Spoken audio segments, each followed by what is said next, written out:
जी अस्सलाम वालेकुम। कैफेट आज के लेक्चर का आगाज़ करते हैं। लेक्चर 67।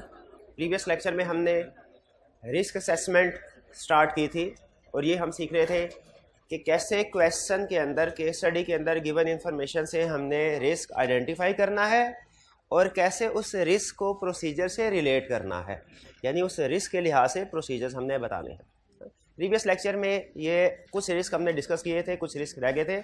आज के लेक्चर में इंशाल्लाह इनको हम कंप्लीट करेंगे। आपको होम असाइनमेंट में 4 क्वेश्चंस दिए गए थे। इनमें अगर 50% के करीब आपने रिस्क आइडेंटिफाई कर लिए हैं और 50% के करीब प्रोसीजर्स आपने बता दिए हैं तो आप सेटिस्फैक्ट्री लेवल पे हैं। कितने स्टूडेंट ऐसे हैं जिन्होंने 50% या उससे ज़्यादा रिस्क आइडेंटिफाई किए हैं? सही, 50% या उससे ज़्यादा। और कितने स्टूडेंट ने असाइनमेंट की है? उस हिसाब से तो ठीक है। फिर जिन्होंने असाइनमेंट किया, असाइनमेंट क्यों नहीं की भाई आपने? छुट्टी भी थी, असाइनमेंट क्यों नहीं की? हाँ जी जी भाईजान, आपने क्यों नहीं असाइनमेंट की? तबीयत खराब थी। अगली दफ़ा भाई को याद रखेंगे। हैं, सी फैब की बात कर रहा हूँ मेरे भाई, सी फैब की। आप क्या समझे रजी भाई आप? जी नेक्स्ट हमने एक्विजिशन और डिस्पोजल तक पढ़ लिया था, ठीक है। आगे फर्दर हम रिस्क की डिस्कशन करें।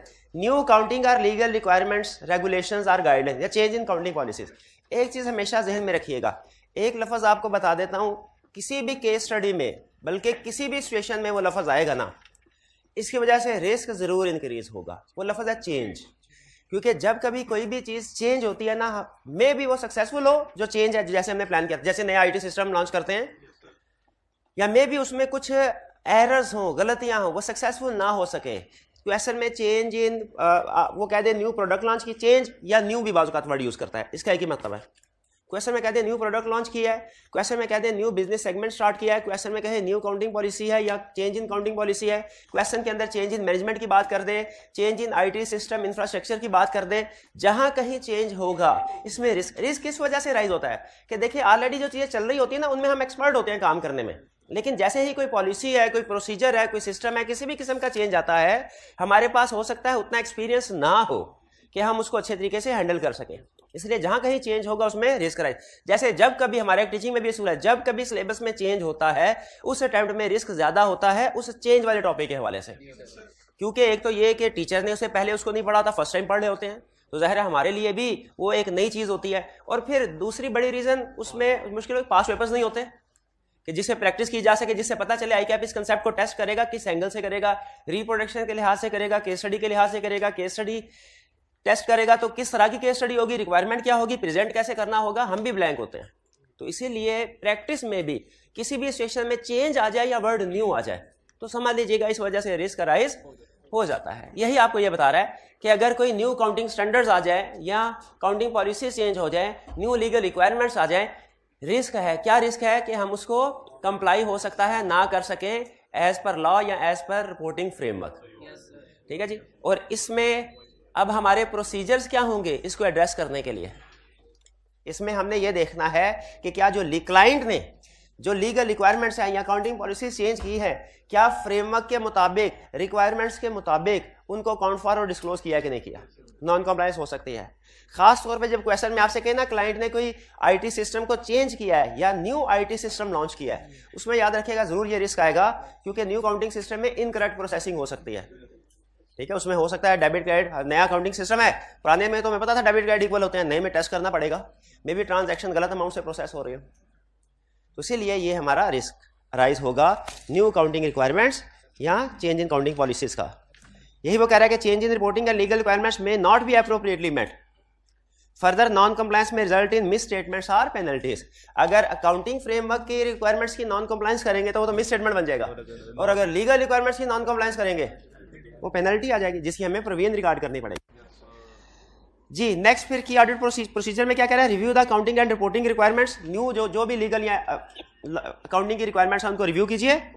Obtain relevant underlying supporting documents and assess their appropriateness. Client ने जो भी उस अकाउंटिंग पॉलिसी को, एस्टीमेट्स को वैल्यूएट करने के लिए, रिकॉर्ड करने के लिए डॉक्यूमेंट्स प्रिपेयर किए हैं, कोई कैलकुलेशन वगैरह भी हो सकती है, उस डॉक्यूमेंट्स को हमने रिव्यू करना है कि सपोर्टिंग डॉक्यूमेंट्स अवेलेबल है और अकाउंटिंग ट्रीटमेंट्स और डिस्क्लोजर ठीक हैं या नहीं, ठीक है। ये हमारी कुछ रिक्वायरमेंट्स हैं। ये रिस्क क्लियर हो गया आपको कि जब कभी से हमने सीखा क्या, जब कभी क्वेश्चन के अंदर न्यू चेंज होगा या कोई न्यू पॉलिसी आई, चेंज या न्यू लीगल रिक्वायरमेंट्स आए, रिस्क है नॉन कंप्लायंस का। क्लियर? इसके बाद आगे चलते हैं। Next, income is received in advance या एक्सपेंस। देखिए प्रैक्टिस में हमारा बेसिक काउंटिंग का रूल क्या है कि आपका सेल या परचेज किस वक्त रिकॉर्ड होनी चाहिए। इसका जवाब है जब रिस्क एंड रिवार्ड ट्रांसफर हो जाए। शाबाश। और नॉर्मली काउंटिंग में ये भी सिखाया जाता है कि जो नॉर्मल ट्रांजैक्शंस होती है ना, इनमें रिस्क और रिस्क एंड रिवार्ड डिस्पैच पे या रिसीट ऑफ गुड्स पे ट्रांसफर होते हैं। ठीक है। अच्छा, अब नॉर्मली अगर आप देखें प्रैक्टिस में डेली आप जो ट्रांजैक्शंस करते हैं, आप किसी जगह पे बाइंग करने के लिए जाते हैं, आप गुड्स को भी सेम डे बाय करते हैं, पेमेंट भी उसी वक्त कर देते हैं। तो नॉर्मल ट्रांजैक्शंस में जिनमें डिस्पैच या रिसीट ऑफ गुड्स भी सेम डेट पे हो रहा है, कैश पेमेंट कैश रिसीट भी सेम डेट, कोई प्रॉब्लम नहीं है, कोई रिस्क नहीं। रिस्क कहाँ राइज होता है? जब गुड्स किसी और दिन रिसीव हो रही हो और पेमेंट किसी और दिन हो। इसमें नॉर्मली चूंकि जो फाइनेंस या पैसे मॉनिटरी ट्रांजैक्शंस होती है वो कैश में समझी जाती है कि जिस दिन कैश में डीलिंग हो रही है उस दिन रिसोर्सेज एक्सचेंज हो रहे हैं। तो जो कंपनी का अकाउंटेंट होता है वो अक्सर ये समझ रहा होता है कि मैंने कैश रिसीव के ऊपर सेल रिकॉर्ड करनी है और कैश पेमेंट के ऊपर परचेज रिकॉर्ड करनी है, जो कि गलत है। और इसी कंसेप्ट को, इसी एरर को वो हमें केस स्टडी में टेस्ट करता है कि अगर कैश रिसीट किसी और दिन हो रही हो, कैश की सेटलमेंट किसी और दिन हो रही है, गुड्स की डिलीवरी किसी और दिन हो रही है, तो हमने एज अ क्लाइंट का अकाउंटेंट नॉर्मली क्या करता है, कैश में सेल परचेज रिकॉर्ड कर रहा होगा। हमने एज अ ऑडिटर क्या इंश्योर करना है कि जिस दिन रिस्क एंड रिवार्ड ट्रांसफर हो रहे हैं उस दिन रिकॉर्ड कीजिए। जैसे एक केस स्टडी में उसने कहा कि सिस्टम क्लाइंट का ऑटोमेटेड है, इंटीग्रेटेड है, आईटी सिस्टम यूज कर रहे हैं, कस्टमर जैसे ही ऑर्डर देता है वैसे ही ऑर्डर सिस्टम और सेल सिस्टम इंटीग्रेटेड है, उधर से ऑर्डर देता है उधर से सेल रिकॉर्ड हो जाती है। क्या ये सिस्टम ठीक है?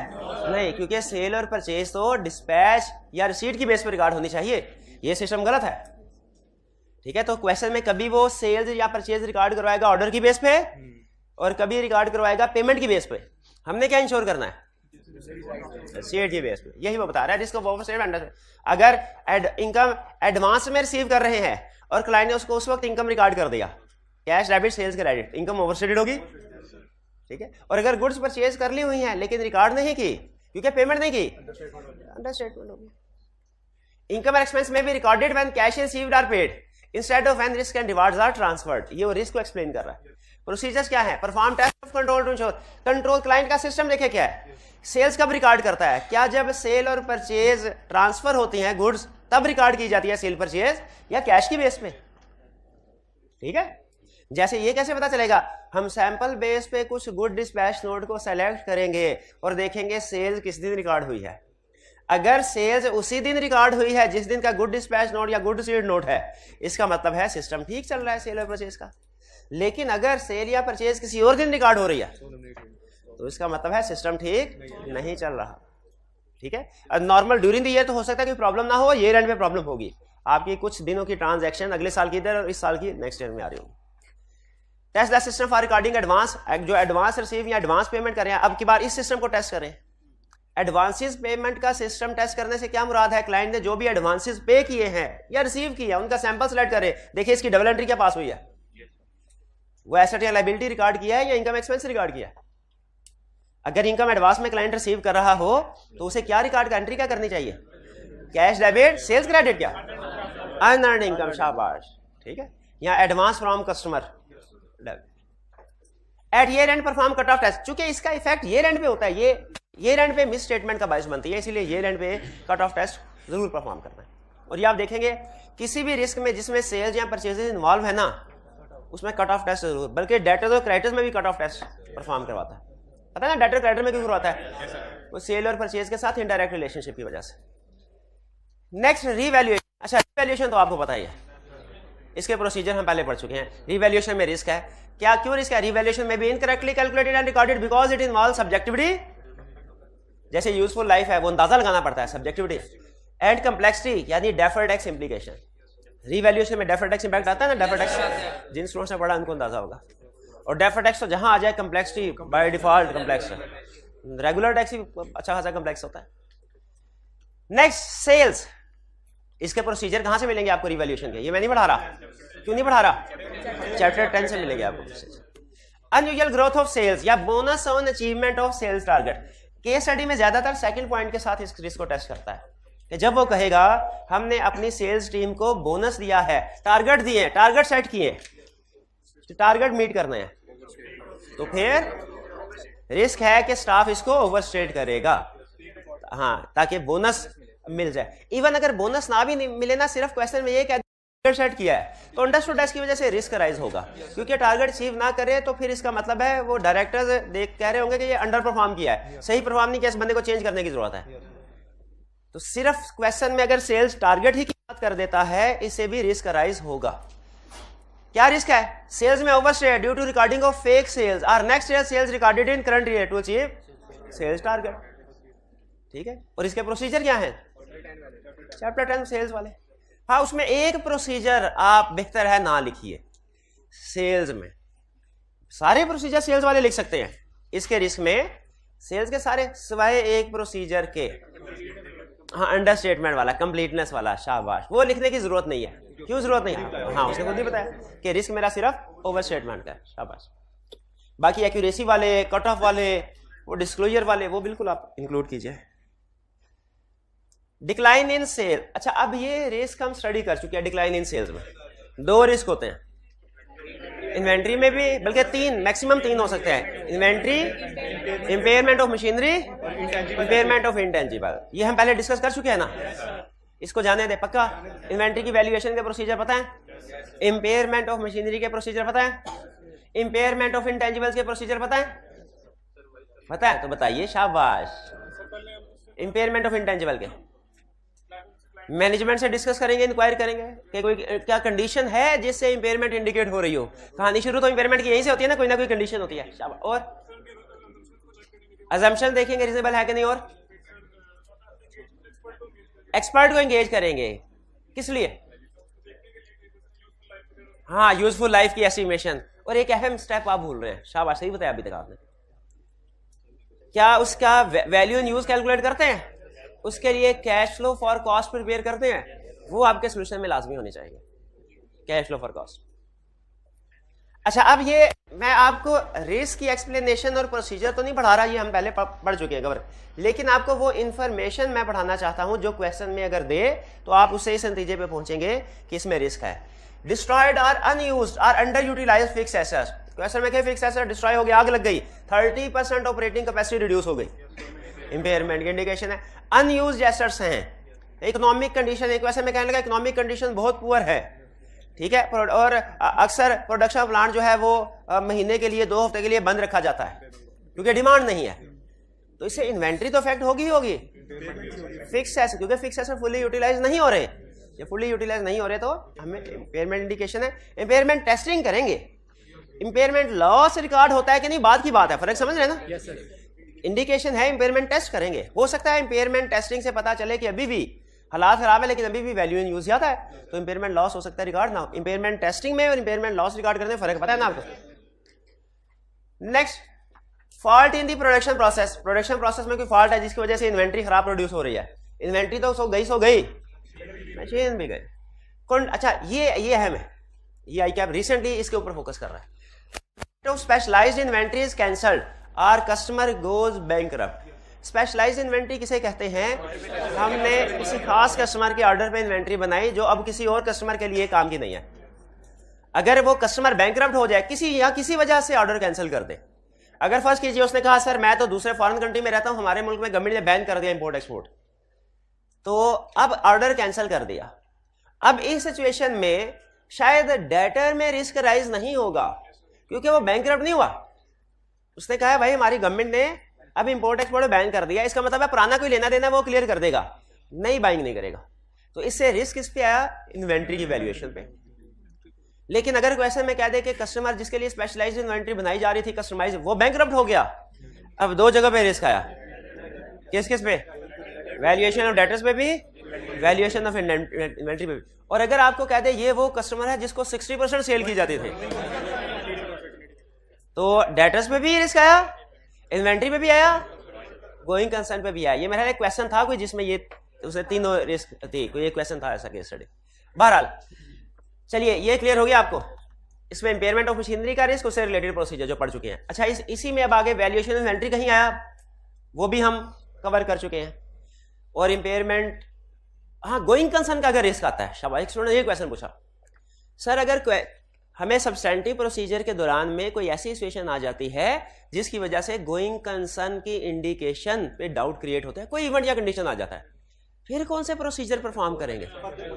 जैसे यहां पे उसने लार्जेस्ट डेटर कहा बैंकरप्ट हो गया, क्या ये गोइंग कंसर्न के डाउट क्रिएट करता है इवेंट कंडीशन?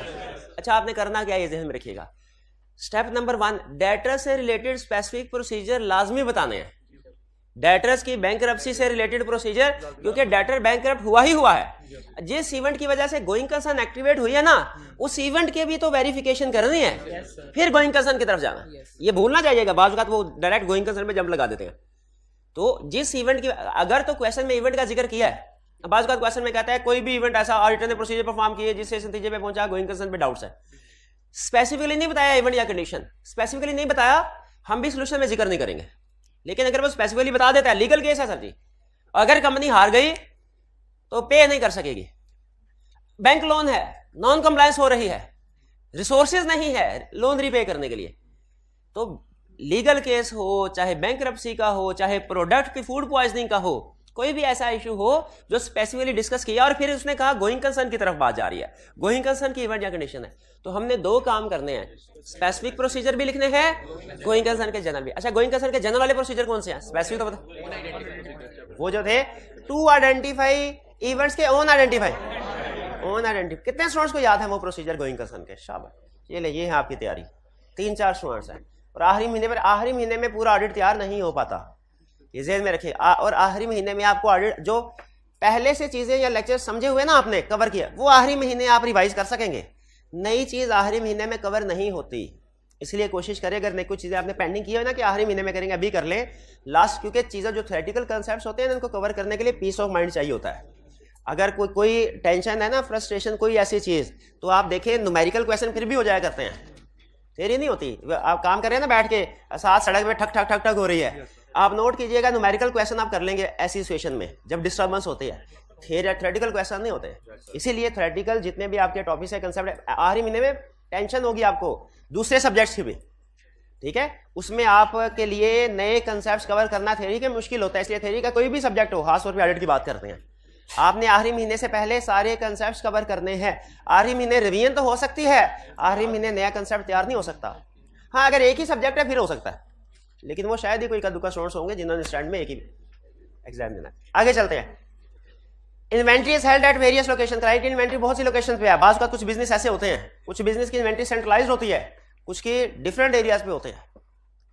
तो अगर इन्वेंट्री वेरियस लोकेशन पे है, हमारे लिए एज ऑडिटर क्या प्रॉब्लम है?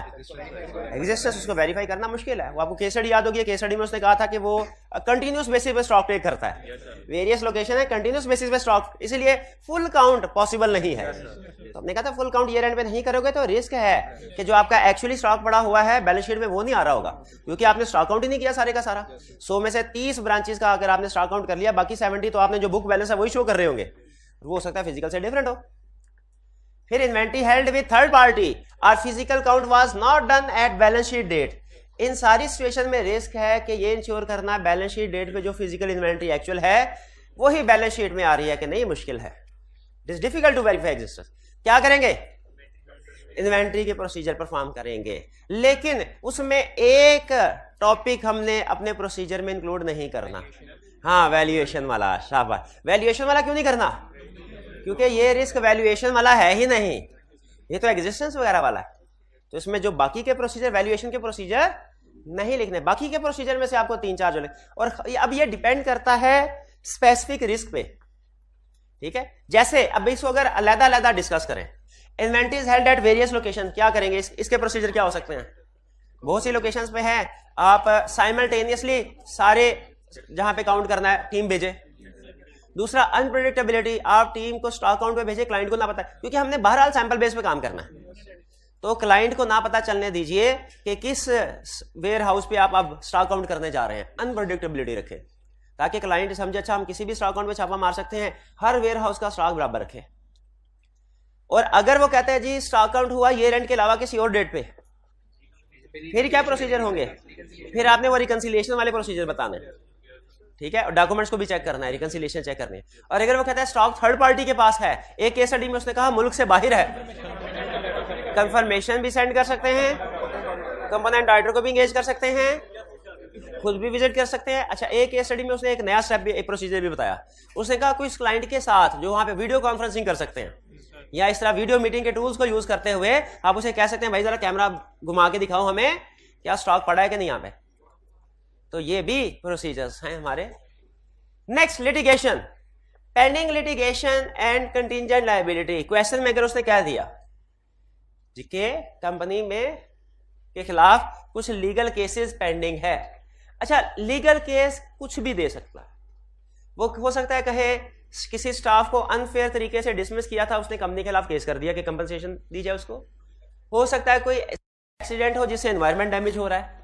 हो सकता है कोई ऐसा एक्सीडेंट हो जिससे कस्टमर को नुकसान पहुंचा है, ठीक है। एक केस स्टडी में तो उसने यहां तक डैश कर लिया, उसने कहा हमारा एम्प्लॉय उस जगह की फ्लोर की सफाई कर रहा था, तो फ्लोर है वो बाज़ औक़ात गीला होता है, तो बोर्ड लगाना होता है कि floor is wet, walk carefully. उसने वो बोर्ड नहीं लगाया, कस्टमर आया, वो गिरा, उसकी टांग टूट गई, उसने कंपनी के खिलाफ केस कर दिया।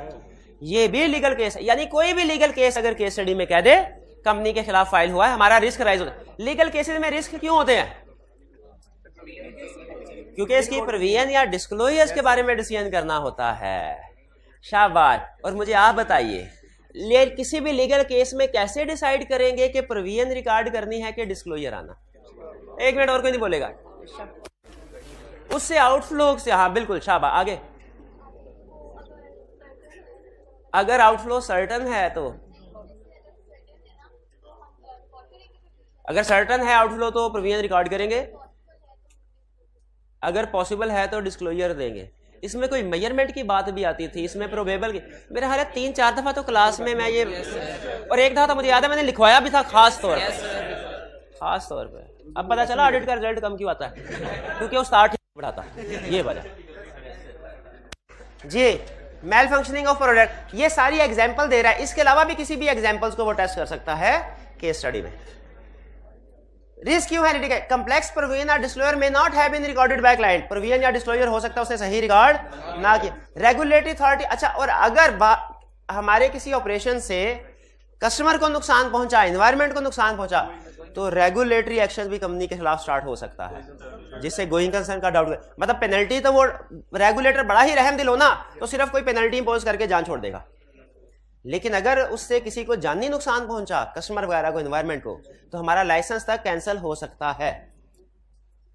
ठीक है जी। अब ये डिपेंड करता है कि नेचर ऑफ केस कौन सा है। अगर किसी एम्प्लॉय ने हमारे खिलाफ अनफेयर डिसमिसल का केस रखा है तो उसमें सिंपल लिटिगेशन है, उसमें रेगुलेटर इन्वॉल्व नहीं होगा। लेकिन जैसे आपको एग्जांपल दी थी, गाड़ी के ब्रेक फेल हो गए जिससे लोगों एक्सीडेंट होना शुरू हुए, लोगों को नुकसान पर, बिल्कुल। एक केस स्टडी में उसने कहा कि कोई बिल्डर था, ये कंस्ट्रक्शन बॉडी बिल्डर ने प्रॉपर्टी कॉन्ट्रैक्टर था, उसने प्लाजा बनाया और प्लाजा गिर गया जिससे लोग जख्मी हो गए उससे।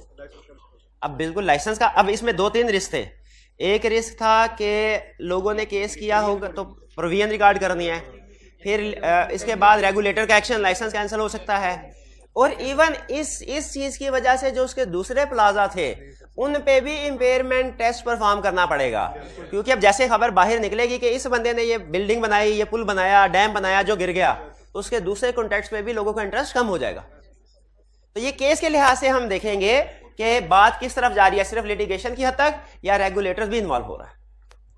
प्रोसीजर प्रोविजन एंड कंटीजेंसी वाले, लेकिन प्रोविजन एंड कंटीजेंसी में आपको जनरल मिलेंगे प्रोसीजर्स। स्पेसिफिक प्रोसीजर्स कहां पे हमने लिखे हुए हैं? 1 पेजर पे। Next case, predecessor auditor did not wish to be reappointed और एक्सप्रेस्ड मॉडिफाइड ओपिनियन। कोई रिस्क है? बिल्कुल, ये स्कोप लिमिटेशन या मिस स्टेटमेंट की इंडिकेशन है कि प्रीडिसेसर ऑडिटर अगर अब कह रहा है कि मैं नहीं अब ऑडिट करूंगा, तो कोई ना कोई रीजन होगी ना, झगड़ा होगा, कोई इनएप्रोप्रिएट स्कोप लिमिटेशन होगी, बिल्कुल। और अगर इनमें से कोई चीज है तो इंटेग्रिटी भी डाउटफुल होगी। अब वो किस एरिया में, इसकी वजह से अगर प्रीडिसेसर ऑडिटर रीअपॉइंट नहीं होना चाहता तो हमें इसके प्रोसीजर में क्या लिखेंगे? एक तो प्रोसीजर है, लेटर लिखना होता है, आपको होता है change letter, professional clearance letter लिखें और उसमें उसका रिस्पॉन्स देखें क्या है, मैनेजमेंट से भी इंक्वायरी कर सकते हैं। अच्छा, एक इशू है यहां बल्कि लिखा हुआ उसने कि ऑडिट रिपोर्ट को भी रीड करे, ये बात लिखी है उसने, ऑडिट रिपोर्ट को रीड करे। नहीं, ये मैनेजमेंट को कह रहे हैं impact on audit, audit report पढ़ने की बात नहीं लिखी, वो भी लिख सकते हैं यहाँ पे। ऑडिटर को चाहिए ऑडिट रिपोर्ट रीड करे। क्यों ऑडिट रिपोर्ट रीड करे?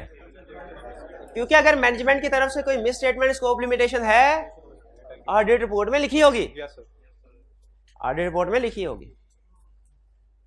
Restricted time schedule for audit, audit के लिए टाइम शेड्यूल बहुत कम है, कम टाइम दिया है, चंद दिन है। अंडर ऑडिटिंग का रिस्क है कि हम डेडलाइन को मीट करने के चक्कर में हो सकता है जो रिक्वायर्ड प्रोसीजर है वो परफॉर्म ना कर सके। ऑडिट में ना है time to obtain sufficient. Suggestions क्या है, प्रोसीजर क्या है? डेडलाइन को एक्सटेंड करो, क्वालिटी कंट्रोल रिव्यू, एक टीम बढ़ा दो, एक और प्रोसीजर, हाथ उठा के एक और नहीं ये नहीं, ये वाला नहीं, ये वाला किसी और ऑडिटर को अपने साथ मिला लें, कोई और प्रोसीजर। क्लाइंट ने बड़ी स्ट्रिक्ट डेडलाइन दी है, मीट करना मुश्किल है, क्या कर? इंटरिम ऑडिट, शाबाश, इंटरिम ऑडिट भी तो एक प्रोसीजर है। रिसोर्सेज बढ़ा दें वो भी ठीक, क्लाइंट से डेडलाइन एक्सटेंड करवा लें वो भी ठीक, इंडिपेंडेंट क्वालिटी कंट्रोल रिव्यू कराएं, जो ये देखे हमने कोई प्रोसीजर छोड़ा तो नहीं है, टिकू ऑडिट तो नहीं किया, वो भी ठीक। लेकिन जो हमारे सिलेबस से रिलेट करता है सबसे ज्यादा वो कौन सा है? इंटरिम ऑडिट करवाएं। चलिए नेक्स्ट, इंटरिम ऑडिट की रिपोर्ट अगर क्वालिफाइड हो तो फाइनल ऑडिट की रिपोर्ट अनमोडिफाइड हो सकती है? हाँ, नहीं होती नहीं है, शाबाश, ठीक है जी, ठीक है। नेक्स्ट, अच्छा, ये सारे वैल्यूएशन ऑफ इन्वेंट्री के प्रोसीजर हमने ये रिस्क पढ़ लिया हुआ है, रिस्क नहीं पढ़ा रहा, वो इंफॉर्मेशन जिससे ये रिस्क राइज हो सकता है ये पढ़ा रहा हूं कि क्वेश्चन के अंदर ये इंफॉर्मेशन आएगी तो उससे ये रिस्क राइज होगा। लिखना आपने ये है, लेकिन लिख तब पाएंगे जब लिंक कर सकेंगे इस इंफॉर्मेशन की वजह से ये रिस्क राइज हो रहा है। तो इसको पढ़ाते हुए मेरा फोकस प्रोसीजर्स के ऊपर या रिस्क आइडेंटिफिकेशन के ऊपर नहीं है, वो आप कर लेंगे। मेरा फोकस है इस चीज के ऊपर कि किस इंफॉर्मेशन से रिस्क राइज होगा। सबसे पहले कह रहा है कॉस्ट ऑफ प्रोडक्शन इंक्रीज हो गई या सेल डिक्रीज हो गई, थोड़ा सा जरा increase, cost of production increase हो जाए या सेल प्राइस डिक्रीज हो जाए, क्या होता है इससे? एक केस स्टडी के अंदर उसने कहा सेल्स 3 क्वार्टर तक सेल्स कम चल रही थी, 4th क्वार्टर में 20% प्राइस रिड्यूस की गई जिससे सेल्स बढ़ गई, कोई रिस्क है? स्टूडेंट कहने लगा सेल बढ़ गई है, आपने तो कहा था डिक्रीज इन सेल होगी तो रिस्क होगा। तो मैंने कहा अच्छा ठीक है, तो इन्वेंट्री को ऐसा करो 99% डिस्काउंट पे बेच दो, तो सारी बिक जाएगी, सारी बिक जाएगी। तो अब मसला डिक्रीज इन सेल की वजह से नहीं है, इंक्रीज इन सेल की वजह, हाँ वो नहीं है मसला, सेल का मसला नहीं है, मसला किसका है? सेल प्राइस में डिक्रीज हुआ है। जब एनआरबी की डेफिनेशन आपको estimate selling price less cost, तो सेल प्राइस कम हो जाए कॉस्ट ज्यादा हो जाए, दोनों सूरतों में एनआरबी की प्रॉब्लम आएगी। क्लियर? दूसरा point, sale or expected demand decreases, ये हम पढ़ चुके हैं, स्टार्ट यहां से किया था। If product is mall functioning, product सही काम नहीं कर रही, ठीक है, इसकी बहुत सी एग्जांपल आपको दी थी, गाड़ी वाली एग्जांपल दी थी, फिर इसके अलावा वो हेयर ड्रायर वाली एग्जांपल दी थी, मोबाइल वाली एग्जांपल दी थी, याद है ना, फूड पॉइजनिंग, शाबाश, वो एग्जांपल। तो इनसे ये केस स्टडी करते हुए एग्जांपल जैसे में आनी चाहिए। Inventory is physically damaged, new products are launched by company और कंपेटिटर। अच्छा, कंपेटिटर नई प्रोडक्ट लॉन्च करे, हमारी प्रोडक्ट एनआरबी पे राइट डाउन, ये समझ आती है, क्योंकि कंपेटिटर हमेशा प्रोडक्ट तब लॉन्च करता है जब एग्जिस्टिंग से बेहतर वर्जन होता है। वो हमारे से घटिया वर्जन अगर कभी बनाना, वो कभी लॉन्च नहीं करेगा, उसे पता फायदा ही नहीं। तो हमेशा launch of new product existing product से बेहतर होती है। अच्छा, कंपेटिटर ने न्यू प्रोडक्ट लॉन्च की, हमारी प्रोडक्ट एनआरबी पे आएगी, समझ आता है, लेकिन कह रहे हैं अगर आपने भी न्यू प्रोडक्ट लॉन्च की तब भी एनआरबी पे आएगा, क्यों करा? आप ही का नहीं। हाँ, आईफोन 14 जब लॉन्च होता है, जब भी नेक्स्ट, तो 13 क्या होता है? एनआरबी पे आता है। उसने केस स्टडी में एनआरबी पे, भाईजान उसकी पर अपनी प्राइस कम होके भी लाखों में रहती है, वो अलग बात है, लेकिन रिस्क तो है कि उसकी कॉस्ट से सेल प्राइस कम हो जाएगी। ठीक है, उसने केस स्टडी चेरी मैरी वाली केस स्टडी की आपने? चेरी मैरी वाली, उसमें प्रोडक्ट्स थी चेरी और मैरी एग्जिस्टिंग थी, न्यू प्रोडक्ट लॉन्च की तो सेल बढ़ी नहीं। न्यू प्रोडक्ट, उसने कहा एग्जिस्टिंग प्रोडक्ट की मार्केट में डिमांड नहीं थी, न्यू प्रोडक्ट्स लॉन्च की और सेल नहीं बढ़ी, इसका मतलब। और फिर उसने मजीद पता क्या उसने कहा, इस प्रोडक्ट्स को बनाने के लिए बैंक से 100 मिलियन लोन लिया, जिसमें से 80 मिलियन का हमने एसेट खरीदा, 20 मिलियन फार्मूला पे किया इसको मैन्युफैक्चर करने का लाइसेंस खरीदने के लिए, और जब प्रोडक्ट लॉन्च की ठुस इन्वेंट्री भी एनआरवी पे, फिक्स एसेट भी इम्पेयरमेंट, इंटेंजिबल एसेट भी। शाबाश। यहाँ पे चूंकि उसने इंटेंजिबल एसेट का नॉर्मली हम नहीं जिक्र करते, यहाँ में उसने खुद से जिक्र किया था, बैलेंस शीट में भी आ रहे थे, हमने कहा इंटेंजिबल की इम्पेयरमेंट करो। एक क्वेश्चन सिर्फ मेरा ये ख्याल है, जो कि डेफिनेटली सही हो सकता है, गलत भी हो सकता है, इम्पेयरमेंट ऑफ फिक्स एसेट्स और इम्पेयरमेंट ऑफ इंटेंजिबल्स के प्रोसीजर सेम है? बताइए। क्योंकि दोनों इम्पेयरमेंट है, दोनों में लफ्ज इम्पेयरमेंट आ रहा है, डिफरेंट है। हाँ, क्योंकि वो टेंजिबल है, ये इनटेंजिबल है। कोई एक प्रोसीजर बता सकते हैं जो फर्क हो? टेंजिबल की फिजिकल, चलिए ठीक है, ठीक है। बहरहाल मकसद ये बताना था कि impairment of tangible assets different concept है, impairment of intangible different concept है। इनटेंजिबल की फिजिकल वेरिफिकेशन प्रोसीजर में ना करवा दीजिएगा। नेक्स्ट न्यू, फिर long standing inventory. Long standing inventory कौन सी है? काफी अरसे से सेल ही नहीं हुई, कैसे पता चलेगा? Ageing report. बेहतरीन। टेक्नोलॉजी या फैशन बेस्ड इन्वेंट्री, ऐसी इन्वेंट्री जो टेक्नोलॉजी बेस्ड हो, फैशन बेस्ड हो। केस स्टडी में उसने कहा कि एक टेक्नोलॉजी बेस्ड कंपनी है, वो मोबाइल बनाती है और स्मार्ट वॉचेस बनाती है और क्या इस तरह की चीजें, लैपटॉप और वो क्या होता है, रनिंग में काम आते हैं, एक वो स्पीड मेजर करते हैं, हेल्थ बैंड बनाती है और एक दो और इस तरह की चीजें थी। क्या नहीं, इस तरह की चीजें, इस तरह की तीन चार। बताइए क्या रिस्क है इनमें? ये सारी टेक्नोलॉजी बेस्ड से, इनमें टेक्नोलॉजी जैसे ही चेंज हुई या अपग्रेड हुई, एग्जिस्टिंग प्रोडक्ट ऑब्सोलीट हो जाते। टेक्नोलॉजी में हमेशा आपको पता है नए से नया मॉडल आता ही रहता है। हर 3 महीने बाद जो आपके पास पुराना मोबाइल होता है, आपको लगता है पुराना मोबाइल है, क्योंकि नया आ चुका होता है। तो टेक्नोलॉजी, इसमें दो रिस्क थे असल में। दूसरा रिस्क आप आइडेंटिफाई नहीं कर पाएंगे। पहला रिस्क क्या था? जो आइडेंटिफाई करेगा 100 रुपया इनाम दूंगा। पहला एक तो ये सिचुएशन क्या है, क्लाइंट बहुत सी टेक्नोलॉजी बेस्ड प्रोडक्ट्स में डील कर रहा है, तो इसमें एक तो रिस्क आपने इसलिए आइडेंटिफाई कर लिया, टेक्नोलॉजी चेंज होने से, फैशन चेंज होने से, जो यहां पे भी यही लिखा हुआ है। एक और रिस्क जो मैंने अभी तक पढ़ाया नहीं आपको, इम्पेयरमेंट। भाईजान, इम्पेयरमेंट। अब मैं बताता हूं आपको। आपने सेगमेंट रिपोर्टिंग का कोई टॉपिक पढ़ा है?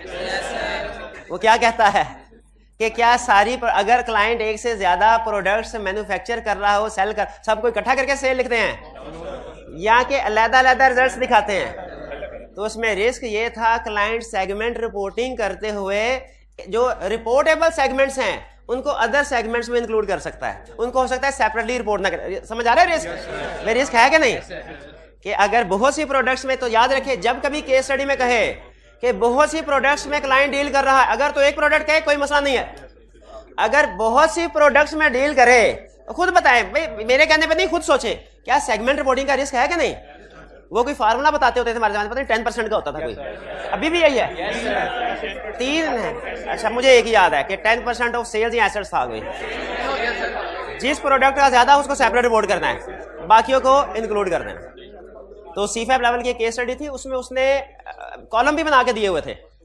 एक पहले वाला कॉलम जो था एक प्रोडक्ट का, वो था 15%, 15%, दूसरे वाला था 20%, तीसरे वाला था 12%, और जो चौथे वाला था वो मिल मिला के 60%, अदर सेगमेंट 60%।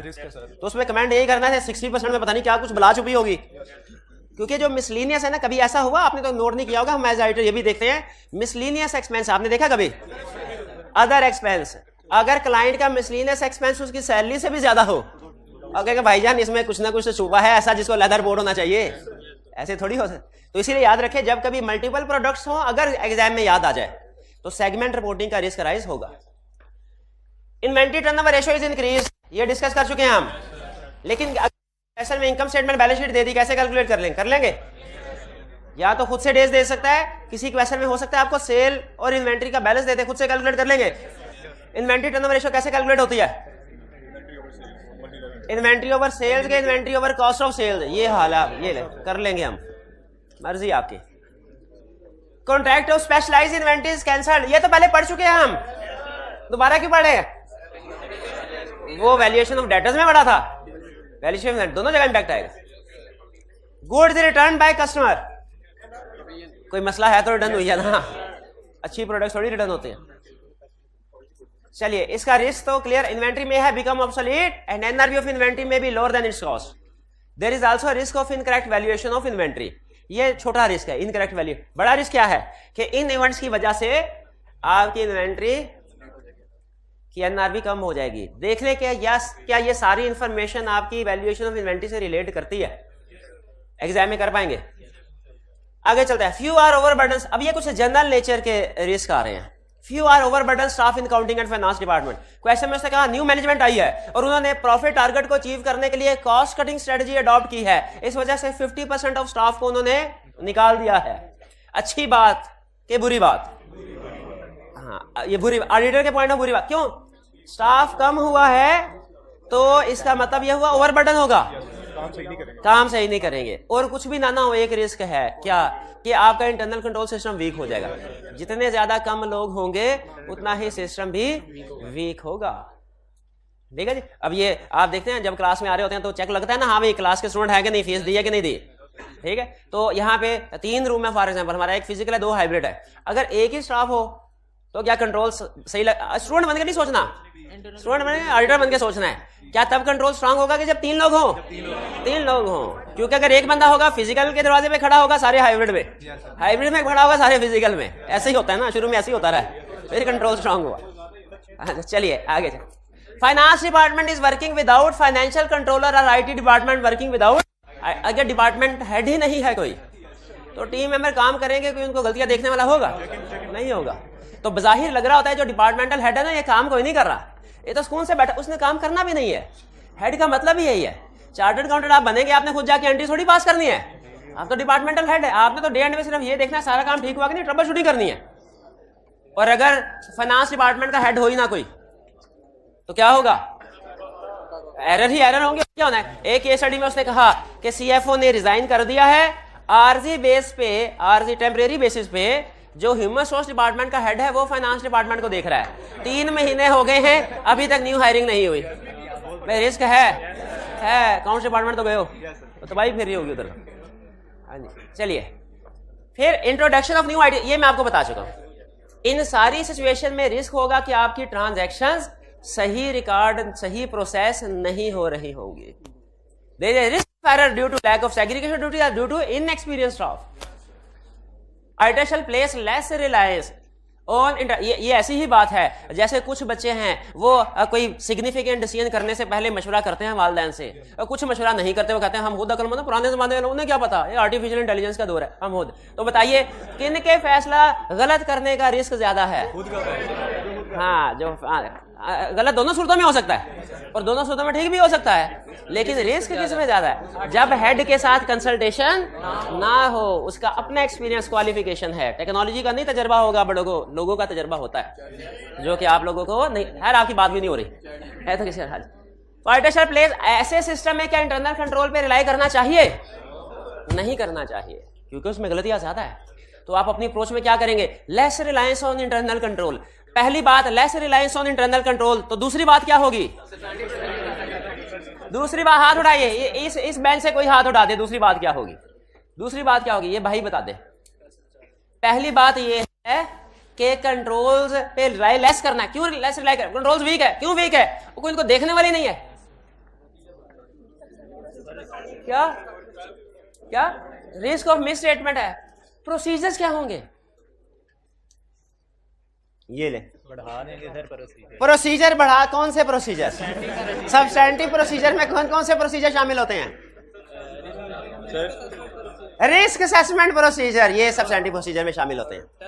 और टेस्ट ऑफ कंट्रोल होता है, टेस्ट ऑफ डिटेल और सब्सटेंटिव प्रोसीजर। ऐसे ना करें, सब्सटेंटिव प्रोसीजर में रिस्क असेसमेंट थोड़ी होते हैं। ठीक है जी। और decrease in current ratio, increase. अच्छा, अगर तो सिर्फ डेटर्स में रिस्क हो तो डेटर्स में रिस्क है, क्रेडिटर में रिस्क हो, इन्वेंट्री में रिस्क हो, इन्वेंट्री में। लेकिन अगर मल्टीपल रेशोज या मल्टीपल इंडिकेटर्स नेगेटिव साइड पे जा रहे हो, मल्टीपल, तो फिर गोइंग कंसर्न का इश्यू राइज होता है।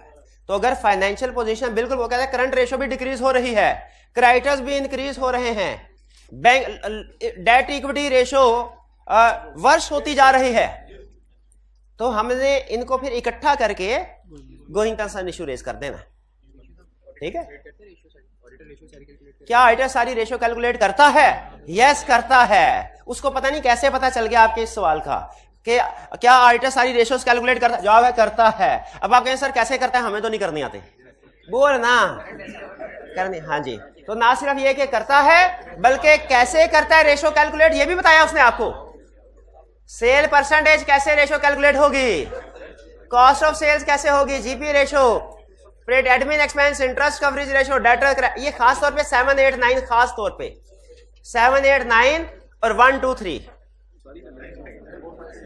चले 1 कर ले, 1 और 7, 8, 9, नहीं ठीक है, ज्यादा नहीं करवाता 1 और हाँ, इसलिए उसने कहा था कि MCs of matter excessive use नहीं करना। इसका मकसद खत्म है। अगर मेरे को सारी रेशियो अहम है, अब कहेंगे सर ये अहम तो ना बताइए आपने, तो अहम वाली है कौन सी, पहली, फर्स्ट, और 7, 8, 9 ज्यादा। ठीक है जी। अच्छा आगे वो स्टडी टिप के हम पढ़ चुके हैं, इंटरनल कंट्रोल ना ना ना ना ना। अब डिस्क्रिप्टिव फॉर्म में तो रिस्क असेसमेंट आपने कर ली है, और इसी के अंदर उसने आपको रेशो से रिस्क असेसमेंट भी सिखा दी है कि सेल डिक्रीज होगी क्या होगा, डेटर्स इंक्रीज होंगे टर्नओवर रेशो तो क्या होगा। लेकिन अब मैं चाहता हूं थोड़ी सी हम कैलकुलेशंस भी कर लें, कैलकुलेटर अपने सामने रखें। इन्हीं कंसेप्ट की रिवीजन होगी, नया कंसेप्ट कोई नहीं होगा। इन्हीं कंसेप्ट की रिवीजन होगी, नया कंसेप्ट कोई नहीं होगा। बट ठीक है, हो गया। एक दफा देख ले सारी लिस्ट, कोई रिस्क रह तो नहीं गया, क्योंकि अगर कोई रिस्क रह गया वरना तो हालांकि आप खुद भी पढ़ के समझ सकते हैं, लेकिन आपने खुद नहीं पढ़ना। आपने फिर अगले लेक्चर में मुझे बताना है कि खुद नहीं ना पढ़ते आप। अगर कोई ऐसा कंसेप्ट हो, फर्ज कीजिए सेशन खत्म हो गया, कोई ऐसा कंसेप्ट है जो मैंने नहीं करवाया, तो आप क्या करेंगे, खुद पढ़े भाई इतना ऑडिट करवाया, इतना कहां तक उंगली पकड़ के चलेंगे साथ साथ, ऐसे ही है ना। तो अब आप अपने आप को थोड़ा सा ना ऑडिट में ग्रोन अप चाइल्ड समझे। अगर खुद से भी कोई कंसेप्ट पढ़ना पड़े ना, कोई ऐसी चीज है सोल्यूशन में कोई नया पॉइंट आ गया, तो अगर समझ आ गया पढ़ के, तो फिर उसको अपने नोट्स में ऐड कर लें। केस स्टडी में आपने अक्सर ये नोट किया होगा, जब आप केस स्टडी करते हैं वॉल्यूम 2 के क्वेश्चन प्रैक्टिस, कोई ना कोई नई चीज, नया कंसेप्ट आ ही जाता है, कोई नई लाइन, कोई नया प्रोसीजर। तो क्या करना चाहिए, उसको इग्नोर कर देना चाहिए। नहीं समझ आया तो उस्ताद से पूछे, समझ आ गया तो चुप करके वॉल्यूम 1 में ऐड कर ले। ये भी प्रोसीजर है जो परफॉर्म हो सकता है। उधर 1 पेजर पे 2 थे, इधर एक तीसरा भी केस स्टडी में आ गया, ये भी ऐड कर लेते हैं, तो उसको ऐड कर लेना। अच्छा अब चलते हैं हम। अब ये रिस्क असेसमेंट थ्रू फिगर्स की प्रैक्टिस करवाने लगा हूं, हालांकि डिस्कशन के दौरान में हो चुका है, लेकिन फिर भी ये है साल 2022 और लास्ट ईयर कौन सा रखें, 2021 ही होगा, और कौन सा, चलो ठीक है चलेगा। अब ये ले भाई, अच्छा अब आपने रिस्क आइडेंटिफाई, मैं फिगर्स ऐड करता जाऊंगा, आपने रिस्क आइडेंटिफाई करना है या ये बताना है कि रिस्क हो सकता है कि नहीं। अच्छा असूल हमारा वही होगा क्या, numbers should be small but concept should be large. Number simple रखेंगे हम। सेल्स क्या है, लास्ट ईयर में थे जी 200 और इस साल है 150। बताइए कोई क्या रिस्क है, वैल्यूएशन ऑफ इन्वेंट्री का रिस्क, इंपेयरमेंट, बट ठीक है बेहतरीन। अच्छा अब सुने, पिछले साल 200 है, इस साल 250। अच्छा नीचे एक इंफॉर्मेशन भी लिखी है, during the year industry grew at the rate of 10%। Industry का ग्रोथ रेट 10%, क्या रिस्क है, क्लाइंट क्या, अच्छा इस सिचुएशन प्रैक्टिकली क्लाइंट पता क्या कहता है, सर सारी इंडस्ट्री की सेल बढ़ी है तो हमारी भी तो बढ़ गई है। क्या हम कहते हैं ठहर जा भाई, क्वांटिफिकेशन कर, सारी इंडस्ट्री की सेल 10% से बढ़ी है, तुम्हारी भी 220 250 की तरह से आ गया, तो इसमें कौन सा रिस्क है, ओवर स्टेटमेंट का। नॉर्मली हम ओवर स्टेटमेंट का रिस्क को इतना बड़ा रिस्क नहीं समझते जितना डिक्रीज इन सेल को समझते हैं।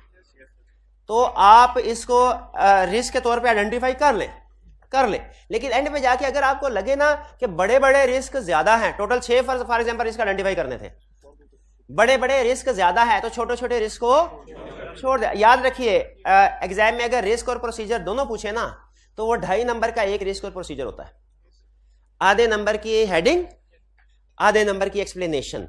ये हो गया रिस्क आइडेंटिफाई एंड एक्सप्लेन, एक नंबर। और उस रिस्क को एड्रेस करने के लिए 3 प्रोसीजर, हर प्रोसीजर आधे आधे नंबर का। तो एक रिस्क और प्रोसीजर कितने हो गए? 2.5 नंबर के। ये ज़हन में रखिएगा, अगर एग्जाम में वो 16 नंबर के साथ कोई रिस्क असेसमेंट का क्वेश्चन पूछता है तो आपने कितने रिस्क आपको लिखने चाहिए प्रोसीजर समेत? 16 नंबर के साथ 7 प्रोसीजर लिखने चाहिए, 7 लिखने चाहिए। अच्छा, ये जनरल अप्रोच है। बाज़-औक़ात कभी ऐसा होता है कि कोई रिस्क ऐसा भी होता है जिसके प्रोसीजर सिर्फ 1 या 2 होते हैं, अगर आप देखें तो एक आधे रिस्क ऐसे भी हैं। और बाज़-औक़ात ऐसा भी होता है कि ज्यादा, जैसे वैल्यूएशन ऑफ इवेंट, तो उस लिहाज से मार्क्स किसी रिस्क में 2 या किसी में 4 भी हो सकते हैं। लेकिन ये आपको आइडिया दे रहा हूं ये डिसाइड करने के लिए कि आपने कितने रिस्क आइडेंटिफाई करने हैं। तो जब क्वेश्चन आएगा डिसाइड कर लेंगे। अच्छा, अब इसमें किसी क्वेश्चन में सिर्फ रिस्क पूछेगा, आइडेंटिफाई एंड एक्सप्लेन रिस्क, किसी में प्रोसीजर भी पूछेगा।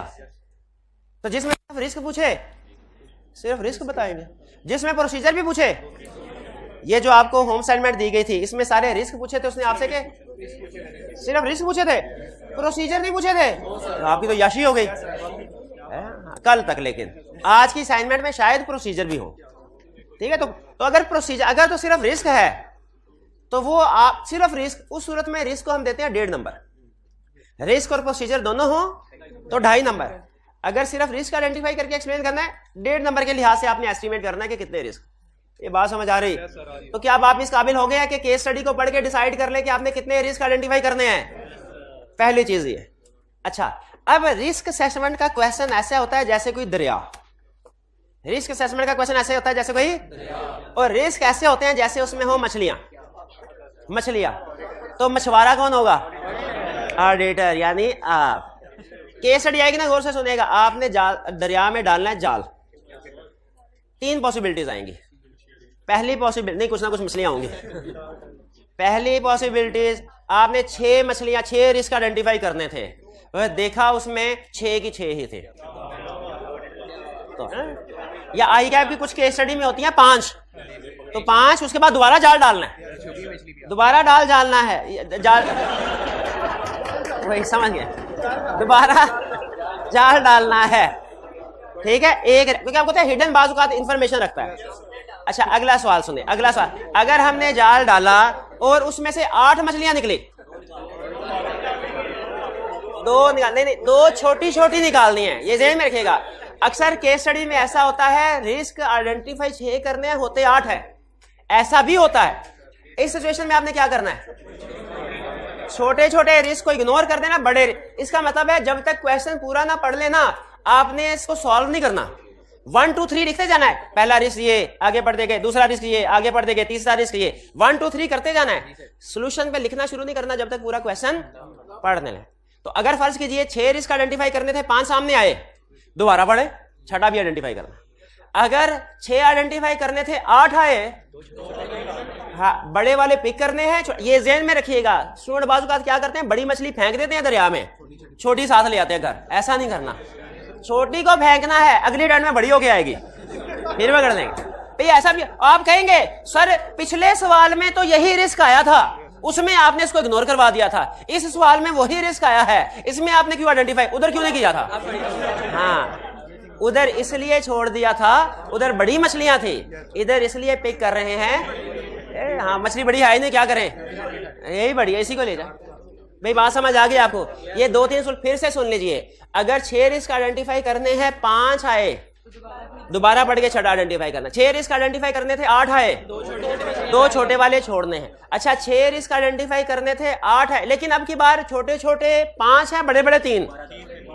तो हाँ, तो अब आपने बड़े बड़े तो सारे डिस्कस, अब की बात छोटों में से भी पकड़ लें, क्योंकि मजबूरी है ना आपने। ये असूल रिस्क असेसमेंट में आपने जहन में रखने हैं रिस्क आइडेंटिफाई करते हुए, क्योंकि सबसे अहम चीज देखिए, आपका जो ज्यादा टाइम लगेगा ना वो रिस्क को एक्सप्लेन करने में और प्रोसीजर लिखने में लगेगा, लेकिन जो ज्यादा अहम डिसीजन है वो रिस्क आइडेंटिफिकेशन का है। करेक्ट रिस्क आइडेंटिफिकेशन कर ली ना, अगला काम भी ठीक, लेकिन रिस्क ही गलत आइडेंटिफाई किया, फिर आगे जो काम करेंगे वही गलत। इसीलिए रिस्क को प्रैक्टिकली कहते हैं ड्राइविंग फोर्स ऑफ ऑडिट, यानी ऑडिट की गाड़ी ने किधर जाना है, लेफ्ट जाना है, राइट जाना है, रिस्क डिसाइड करते हैं। चलिए वापस आते हैं, सेल्स 250। अच्छा, आगे चलते हैं, इसको कर लेते हैं हम, फर्ज कीजिए सिंपलिसिटी के 300 रिस्क है ओवर स्टेटमेंट का। आगे चलते हैं, cost of sales. Cost of sales आपने देखा, कॉस्ट ऑफ सेल, अब देखें कॉस्ट ऑफ सेल्स आया ना, इसमें तो कोई रिस्क है ही नहीं। पिछले साल भी सुन ले जरा, सुन ले, पिछले साल भी कॉस्ट ऑफ सेल 100 थी, इस साल भी 100 है, नो चेंज।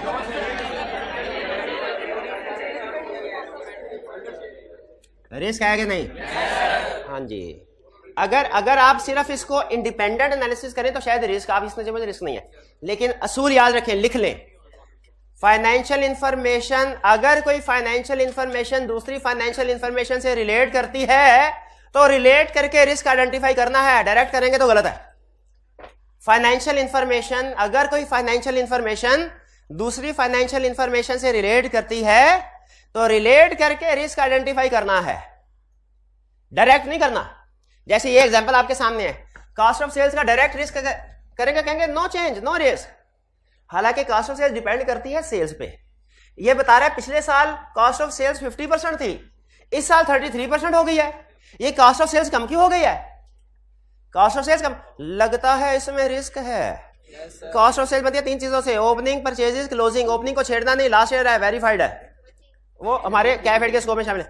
परचेजेस में भी अंडरस्टेटेड और स्टॉक में भी ओवरस्टेटेड। स्टॉक ओवरस्टेट होगा तो कॉस्ट ऑफ सेल्स कम होती है ना। हाँ बिल्कुल बिल्कुल। अच्छा, कभी आपको सेल्स और कॉस्ट ऑफ सेल्स दोनों लदा देगा, आपने ऐसे एनालिसिस करना है। कभी वो आपको डायरेक्ट जीपी रेशो दे देगा कि पिछले साल की जीपी रेशो है 50%, इस साल की जीपी रेशो है 67%। याद रखें, GP ratio over the year constant रहती है, ये भी लिख लें। ये बहुत चीजें हैं जो आप 15-20 केस स्टडी सॉल्व करने के बाद असूल हाथ आते हैं आपके। GP ratio over the year constant रहती है। सेल्स बढ़ने से जीपी रेशो नहीं बदलती, सेल्स डबल भी हो जाए जीपी रेशो सेम रहेगी। क्यों? कॉस्ट ऑफ सेल्स में बड़ा भाई छोटा भाई, याद है, कॉस्ट ऑफ सेल्स भी बढ़ रही होगी। इसीलिए अगर सेल्स डबल हो जाए, पिछले साल सेल्स 100 मिलियन थी, जीपी रेशो 20%, इस साल सेल्स 200 मिलियन हो गई, जीपी रेशो क्या होगी? 20%। ये हुई ना बात। क्यों 20%? रीजन भी बतानी चाहिए। सेल्स बढ़ेगी, कॉस्ट ऑफ सेल्स भी तो बढ़ेगी। ये हो गया हमारा ग्रॉस प्रॉफिट। ग्रॉस प्रॉफिट के बाद, अच्छा मैंने बता दिया ना, अगर वो सेल्स कॉस्ट ऑफ सेल्स लदा दे तो लदा रिस्क असेसमेंट करनी है। अगर वो जीपी रेशो दे तो जीपी रेशो से रिस्क असेसमेंट करनी है। अगर जीपी रेशो लास्ट ईयर की निस्बत इस साल डिक्रीज हो गई, क्या रिस्क है? जीपी रेशो डिक्रीज हो गई है, या तो सेल्स कम है या कॉस्ट ऑफ सेल्स ज्यादा है। सेल्स में रिस्क अंडरस्टेटमेंट का है, और ये अंडरस्टेटमेंट मतलब valuation of inventory. Cost of sales में रिस्क ओवरस्टेटमेंट का है। ओवरस्टेटमेंट का मतलब है परचेजेस में भी ओवरस्टेटेड और स्टॉक में भी अंडरस्टेटेड। समझ रहे रिस्क असेसमेंट। अब आगे ऑपरेटिंग एक्सपेंसेस में 2 तरह के रिस्क होते हैं, एक होता है एडमिन एक्सपेंस और एक होता है सेलिंग एक्सपेंस। एडमिन एक्सपेंस सुनिए, अब मुझे कुछ समझ आ गई है रिस्क असेसमेंट की। तो एडमिन एक्सपेंस जो है ना, ये पिछले साल थे 20 और इस साल 30। क्या इसमें क्या प्रॉब्लम है? सेल के साथ चेंज हो रहे हैं। हाँ जी, सेल्स के साथ। याद रखें क्या लिखा है, जो फाइनेंशियल इंफॉर्मेशन किसी दूसरी फाइनेंशियल इंफॉर्मेशन उसे लिंक करना है, और जो लिंक नहीं है उसे थोड़ा ही करना है। एडमिन एक्सपेंसेस नॉर्मली फिक्स रहते हैं, शाबाश। और सेलिंग एक्सपेंसेस, हाँ अब मैं सीख रहा हूं ना, मैं आहिस्ता आहिस्ता मुझे पता चल गया एडमिन एक्सपेंसेस जो है इन्होंने फिक्स रहा। इसमें रिस्क क्या है? ओवर स्टेटमेंट का, मिस क्लासिफिकेशन का। लगता है कोई और एक्सपेंस इधर फिट कर दिया, इधर तो 20 आना चाहिए था। क्लियर? अच्छा आगे सेलिंग एक्सपेंस, अब ठीक हो गया, ये 20 है, इधर भी 20 है। हाँ ये रिलेट, शाबाश। अच्छा चले आखिरी क्वेश्चन, ये अगर इधर 20 आता है तो रिस्क क्या होगा? अंडरस्टेटमेंट का, शाबाश। ठीक है, जब आप एडवांस लेवल पे, अभी कैफ लेवल पे जब आप तक आप सोचेंगे ना, आप हर आइटम में अलग अलग रिस्क निकाल रहे होंगे। जब एडवांस लेवल पे सोचेंगे तो आपको पता चलेगा कि इसमें मिस क्लासिफिकेशन है, लगता है कुछ सेलिंग एक्सपेंस एडमिन में रिकॉर्ड कर दिया है, लगता है कुछ सेलिंग। तो बाज़ का ऐसा होता है, कॉस्ट ऑफ सेल जब पिछले साल की निस्बत बहुत ज्यादा हो और ऑपरेटिंग एक्सपेंसेस कम हो तो हम अलग रिस्क असेसमेंट तो करते ही करते हैं, फिर एंड में एक पॉइंट ये भी लिख देते हैं कि भैया कुछ मिस क्लासिफिकेशन होगी, कॉस्ट ऑफ सेल्स इधर से इधर होनी चाहिए। अब आखिरी क्वेश्चन, अगर ये ठीक कर दिया आपने इनकम स्टेटमेंट में से, तो मैं समझूंगा रिस्क असेसमेंट आ गई आपको। इंटरेस्ट एक्सपेंस 2020, 3 ऑप्शन दे रहा हूं, नंबर 1, 4 ऑप्शन बल्कि नंबर पहले ऑप्शन रिस्क विल इंक्रीज, दूसरी ऑप्शन रिस्क विल डिक्रीज, तीसरी option no effect on risk, चौथी ऑप्शन इंफॉर्मेशन इज इनकम्प्लीट। हाँ शाबाश, कैसे इनकम्प्लीट?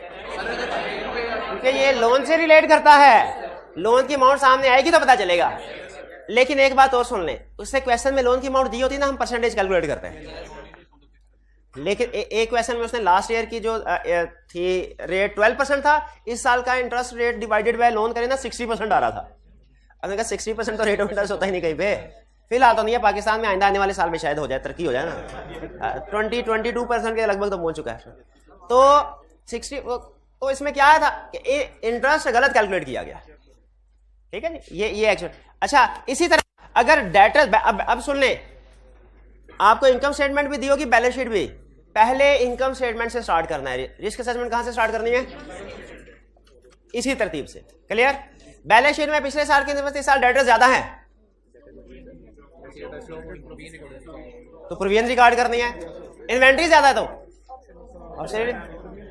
और क्रेडिटर कम है तो अंडर स्टेटमेंट, ज्यादा है तो क्या करना है वो अभी केस स्टडी सब सामने आएगी, फिर पूछेगा। नॉर्मली होंगे नहीं, लेकिन अगर होंगे छोटी मोटी, अब छोटी मोटी चीजें हमारी रह गई है जो कि प्रैक्टिस से इंशाल्लाह क्लियर होगी। लेकिन मुझे बताइए, डेटर को आप जब आखिरी क्वेश्चन, उसके बाद छुट्टी, जब डेटर टर्नओवर रेशियो कैलकुलेट करेंगे, पिछले साल और इस साल को डायरेक्टली देखेंगे, पिछले साल डेटर्स कम थे इस साल ज्यादा हैं, या सेल्स के साथ रिलेट करके?